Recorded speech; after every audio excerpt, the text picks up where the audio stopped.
Another obstacle that I had to go through after winning my world title and defending it my first time. This made me think about my fighting career as I watched a lot of my teammates' fighters quit the game because of this. We never thought it could hit so close to home, and one of us. Jimmy Colombo was an outstanding heavyweight kickboxer with an accomplished record of 22-1 with 20 knockouts. Jimmy Colombo, he was part of our fighting family. We trained together, fought on the same card and traveled together, spending countless hours and days chasing our dreams. Jimmy started in 1988 and April of 1993. Jimmy had an accident in the ring that will change his and all our lives forever. Jimmy will live in a coma for 25 years. This was the biggest obstacle in my heart, in my career, my dreams that I had to go through. I've seen many of my fighters' partners quit boxing because of this. My words cannot describe the sadness of my heart for Jimmy. These accidents just don't happen in the boxing ring. They can happen doing anything and anywhere. After winning the world title in March, we had another fight in April defending the title in St. Louis, Missouri. I will be defending my title the first time since I won a month ago in March. This card was USA vs. Italy with 2 championship fights on it. My teammate Jimmy Colombo was on the same card. I fought and won my fight, and he was next in the ring where I took a seat to watch. Jimmy's fight was technical this time, as normally he knocks his opponent out. I didn't see anything wrong in his method in the ring, just as long he kept winning the rounds.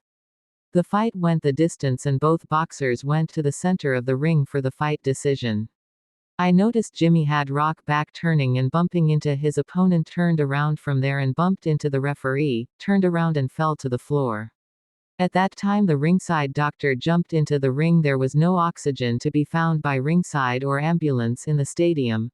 About time they got the oxygen to Jimmy, it was over 20 minutes. In about time they got Jimmy into an ambulance, 30 minutes, to the operating room, it was already 60 minutes that had passed. Jimmy had a brain bleed.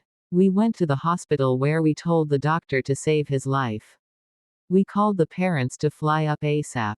Next morning Jimmy was out of surgery and couldn't recognize him. He didn't look like the same person with all those machines hooked up to him and his head. His face was swollen and had cuts along his face. He didn't have all that 10 hours ago when he arrived at the hospital. I was speechless but had faith in Jimmy that he would pull through, since he prevailed in his fights with 23 fights and 18 knockouts. I flew home and in 4 weeks I had another world championship fight by defending my title belt a second time since winning it 2 months ago. My teammates and I were devastated, and having trained since it happened to Jimmy Colombo accident. I was about to cancel my fight in May, but at the last minute decided that it happened to him, but it doesn't mean that it can happen to me.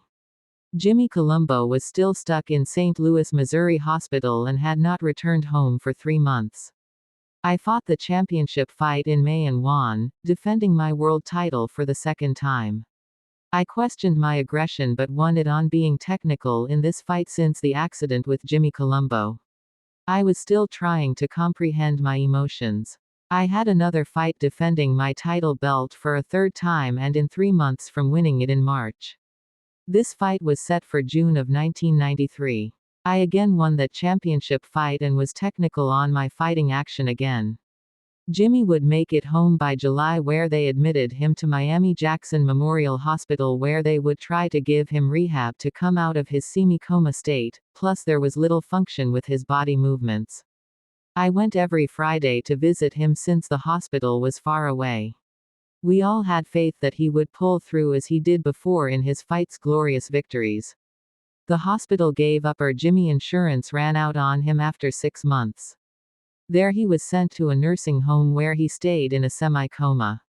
He was able to wake up and sleep.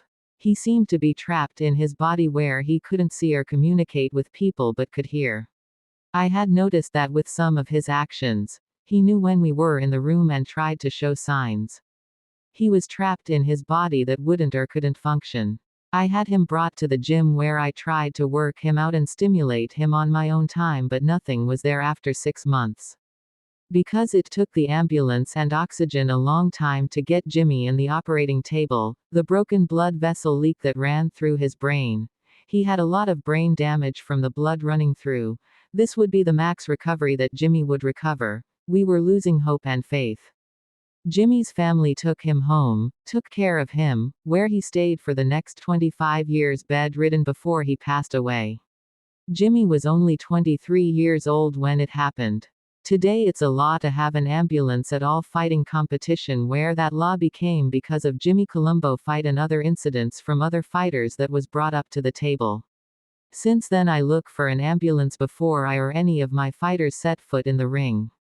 I have been in other countries where they did not have and we did not step into the ring. What happened? Jimmy won his fight, took no damage in that fight and never showed him being unusual except that moment he fell. He did have to lose 7 to 9 pounds for this fight. I don't think that played a role, but I am no specialist. Rest in peace, Jimmy. Life was too short for you, my friend. Body, mind and soul. 4-time world champion Bonnie Canino.